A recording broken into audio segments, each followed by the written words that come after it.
worried about like chewing sounds, but I'm sure you are accustomed to all of dealing with that. Well, this is the thing. Oh, thank you. Thank you very much.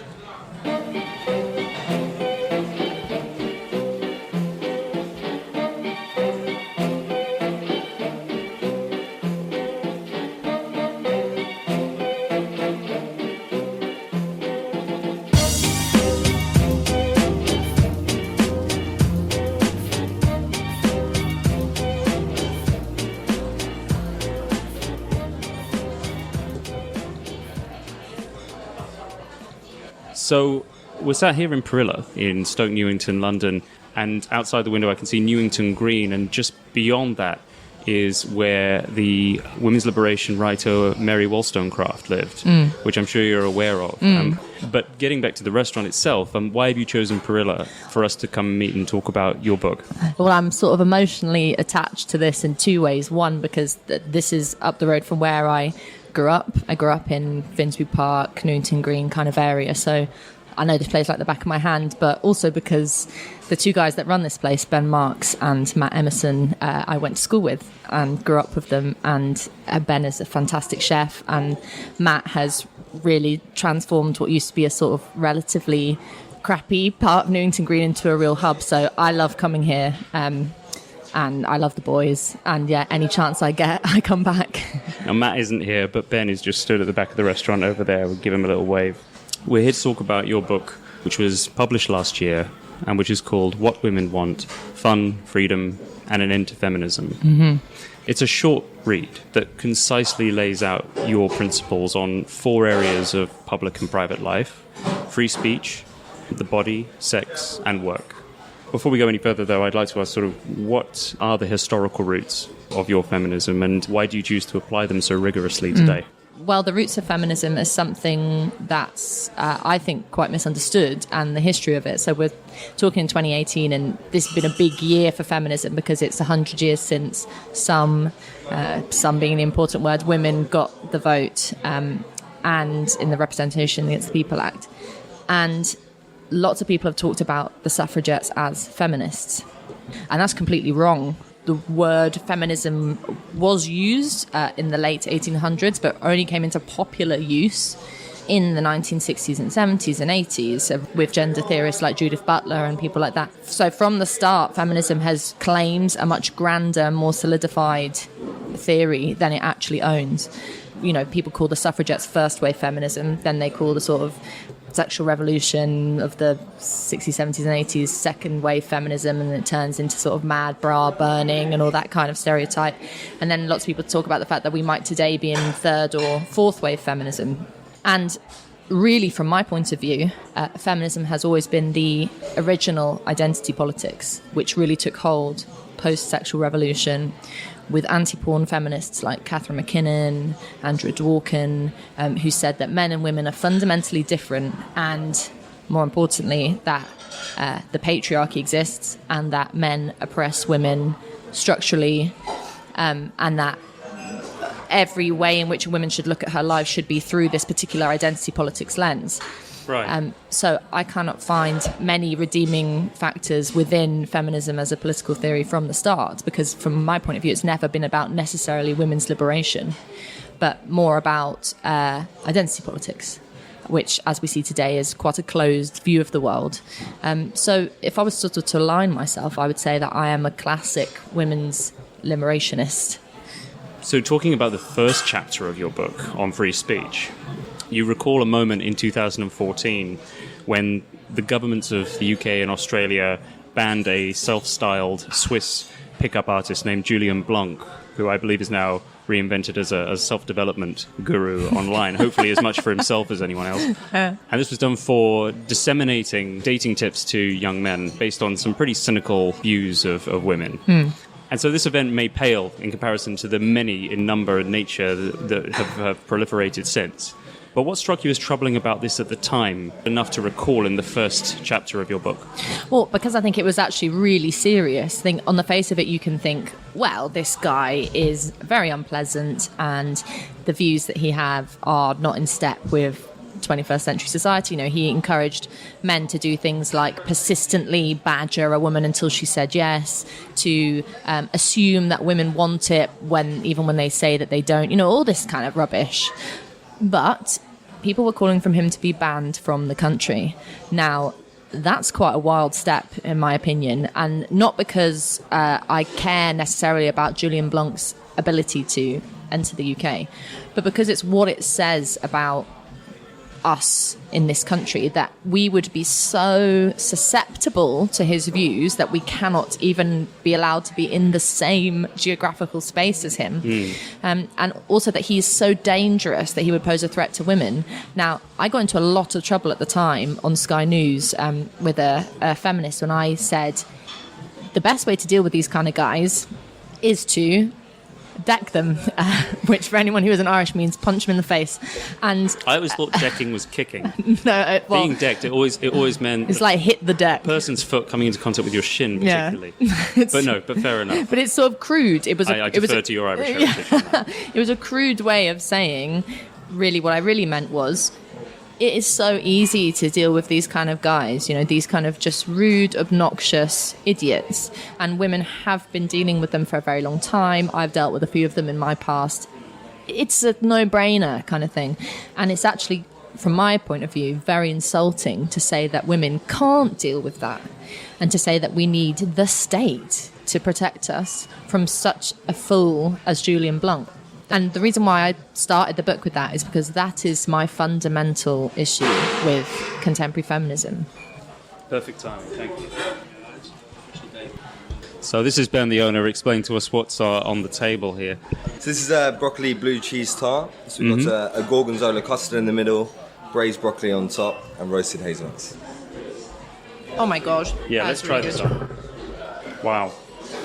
So this is kale. And did you say gorgonzola custard? It's amazing. Oh, that's everything you want from broccoli. Oh wow, this is the salad. You write in summary of that chapter, no one delights in foul or insulting language. As a society committed to freedom and tolerance, we should challenge anyone who oversteps the mark and argue with ideas we don't like. But I suppose the hard question for anyone of your persuasion to answer is, where is the mark? You also write in summary that free speech must come with no ifs and no buts. So how do you resolve this dilemma? Well, there is a mark, and it's subjective.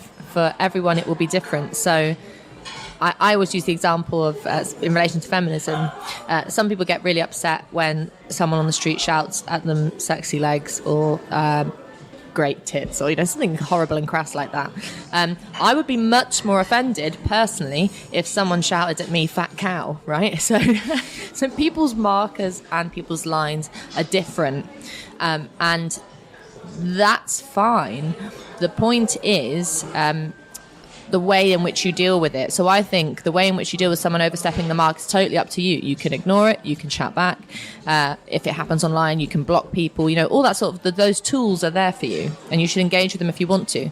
But the reason why I say free speech, no ifs, no buts, is that I think you should never silence someone, no matter how bad it gets. And in that way, free speech has no line, has no mark. There is no overstepping the boundaries in relation to free speech from my point of view. You touch on a contradiction in your analysis of feminism of the body, that while we're constantly made aware of feminist-led campaigns to ban bare breasts in lads' magazines, for example, or page 3 of the tabloids, we're also told to join feminists in advocating for nipples to be shown in public, or in support of women who take every opportunity to expose their bodies in public to promote body positivity, or, for example, in art, whether it be theatre or literature or film, to break down taboo in society. You argue that these are essentially all fetishizations of the female body which commit the very offence that they aim to confront. So is this contradiction maybe solved in a sense by making a distinction about whose pleasure the female body is generally marketed for and who controls and censors these images, and about women taking back ownership of their physicality? Does this argument cut it for you? Sort of, because I think that nudity, as it were, for women is not a bad thing. And I really don't like the sort of conservative strain among some older feminists who say page 3 is dreadful, porn is dreadful. I like the argument that says I should be allowed to go out in whatever length skirt I want and no one's business but mine. I like that. But there is a real double standard when it comes to women's bodies among contemporary feminists, and it's the one that's deeply class-loaded. And I give you an example why. At the time when page 3, the anti-page 3, no more page 3 campaign, really reached its peak, and just before the Sun stopped publishing in newspapers topless pictures of girls, there was this argument of page 3 is exploitative, it's selling women's bodies for men's pleasure, it's demeaning to women, it's dangerous. There was all these arguments. And at the same time, there was a campaign for Free the Nipple, which you mentioned, which was a pro-breastfeeding argument, which was this sort of cooked-up idea that society hated women breastfeeding in public, which is really not true. Now, really, I think what the centre of both of those things was Free the Nipple showing women's boobs, not just women who are breastfeeding, but lots of young, artsy millennials on Instagram posting very sexy pictures of themselves topless, the Kardashians being celebrated as these like women who owned their sexuality. Harriet Harman said, these are empowering women. All of those boobs, those middle class, those rich boobs, they're fine, they're great, they're empowering. The Essex girl who's got a 34 double D chest and sells a picture of it for 300 quid a pop, that's terrible, that's wrong, that's demeaning. And you have to say, what's the difference? I mean, it's a good boobs, bad boobs thing. It's a good middle class, artsy boobs, bad working class, sexual boobs. And from my point of view, I think that if feminism is to mean anything about freeing up women to use their bodies how they want, it's without judgment. I get stick for saying that I'm pro the decriminalisation of prostitution, and that's not because I think prostitution is a fabulous career. It's a crappy career, and I would dissuade any woman from getting involved in it. However, if you want to, I think you should be allowed to. In the same way that I think you should be allowed to make decisions about your bodily autonomy in relation to abortion rights. I think these are all the same thing. You have to say, do women own their bodies or not? The book was published just before the MeToo movement, and so missed the beginning of that event by a matter of months, pretty much. But I know from other interviews I've seen of yours that your main worry on this is about justice, about due process, and the presumption of innocence before proven guilt. And the way in which these have been treated as kind of secondary to social justice and to justice as defined by the leaders of the movement. We happen to be talking on a day that the British billionaire Philip Green is exposed as the man at the centre of the biggest case of sexual harassment in the UK thus far. How far off its centre do you think the movement has spun? I think it was far off its centre or wrong or way off the mark from the start. I don't think that Me Too has started good and gone bad. The start being, of course, that women were sharing their stories online, and that this was raising some healthy level of awareness, at least at the beginning. Well, I'd question the word healthy. I think certainly the move to encourage women to be vocal about things that they want to be vocal about is always a good thing. But the problem is Me Too from the start was about celebrating victimhood in a way that I think is wholly unhealthy. But why is this a celebration of victimhood? Why do you use the word celebration? Because you kind of got brownie points for engaging in it. And I felt a really ugly end of it when I was continually asked and continually told, have you ever been sexually harassed? You clearly have never been sexually harassed if you could come out with a criticism of Me Too because you absolutely don't understand what it's about.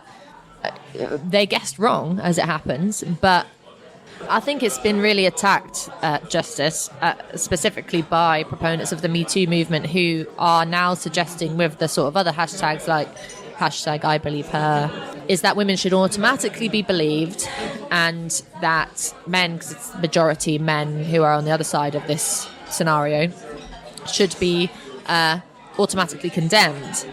Now, with a case like what we're talking about right now, Philip Green, I can imagine that guy has done some unpleasant things in his time. I can probably believe that a lot of what's been said about him is true.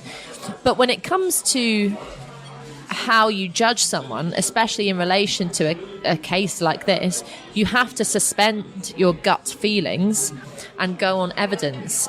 I was in a debate at the Cambridge Union last week, and one of my opponents said, there's all this fear about, the presumption of innocence, and it's not really a big deal. Like, it's, I think it's far more important that women should be prevented from being harassed than some guys being accused wrongly. And you just have to think, hang on. From my point of view, and I think should be from society's point of view, there is nothing worse than being falsely accused, nothing worse than being innocent and being wrongly accused.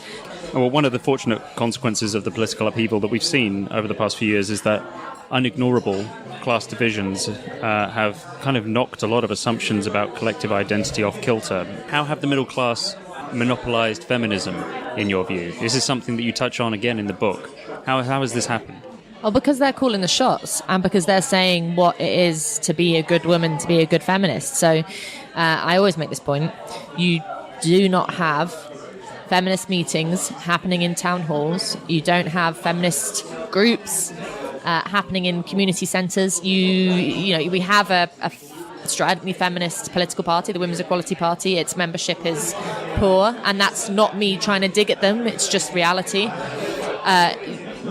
This is not something that women or men want to coalesce around. Normal working people, they're not interested in this.